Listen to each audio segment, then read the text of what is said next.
Bismillahirrahmanirrahim. Assalamualaikum warahmatullahi wabarakatuh. Hari ini saya YB Adam bin Murzahan akan membentangkan bajet 2021 saya sebagai wakil rakyat. Sebanyak RM500,000 telah dibekalkan daripada kerajaan kepada saya untuk digunakan kepada kawasan jagaan saya.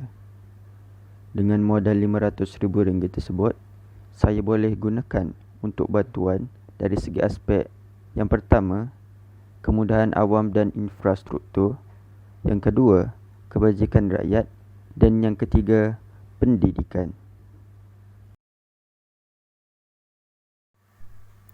Bagi kemudahan awam dan infrastruktur, yang pertama, saya akan membaik pulih jalan raya yang telah rosak dengan menggunakan RM70,000 daripada modal yang telah diberikan. Semasa saya membuat tinjauan, saya dapat lihat banyak kerosakan jalan yang ada seperti jalan yang pecah dan yang telah retak.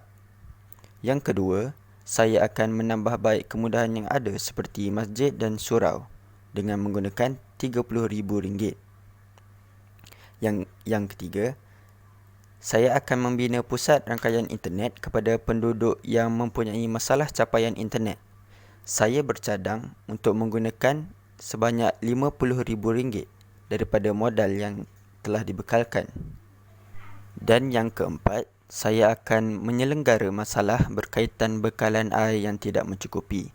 Semasa saya membuat tinjauan, saya dapat banyak aduan daripada penduduk di sana yang mereka mempunyai masalah bekalan air. Jadi, saya akan menggunakan sebanyak RM70,000 untuk menyelesaikan masalah tersebut. Dalam aspek kebajikan rakyat, saya akan melakukan sumbangan wang ringgit dan keperluan harian kepada penduduk kampung yang tidak berkemampuan seperti orang kurang upaya, warga emas, keluarga berpendapatan rendah dan anak-anak yatim. Saya bercadang untuk menggunakan sebanyak RM50,000 daripada modal kepada mereka. Yang kedua, sebanyak RM20,000 daripada modal saya akan gunakan untuk bantuan bekalan perubatan kepada penduduk yang berpenyakit kronik. Sebagai contoh, penyakit darah tinggi, kanser dan kencing manis. Dan yang ketiga, saya akan membaik pulih tempat tinggal mangsa-mangsa bencana alam seperti banjir dan tanah runtuh. Apabila saya membuat tinjauan, saya dapat lihat banyak keluarga yang terkesan akibat banjir dan tanah runtuh di sana. Jadi saya akan memberikan bantuan sebanyak RM50,000 kepada mereka. Bagi aspek pendidikan pula, saya akan memberikan kemudahan tablet atau komputer riba kepada pelajar sekolah yang tidak berkemampuan. Saya akan membekalkan RM20,000 untuk membeli tablet atau komputer riba dan memberikan kepada pelajar-pelajar untuk menghadapi PDPR di rumah. Seperti yang kita tahu, pada bulan Mac dan bulan April nanti, pelajar-pelajar sekolah boleh kembali bersekolah seperti biasa di sekolah. Jadi, saya akan memberikan sebanyak RM30,000 bantuan wang tunai persekolahan kepada pelajar miskin yang tidak mampu membeli barang sekolah. Dengan ini, mereka dapat membeli barang persekolahan mereka supaya dapat menjalani PDPC di sekolah dengan lancar.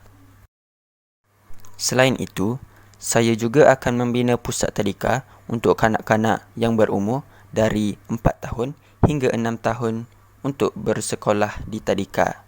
Saya akan menggunakan sebanyak RM100,000 daripada modal yang telah diberikan.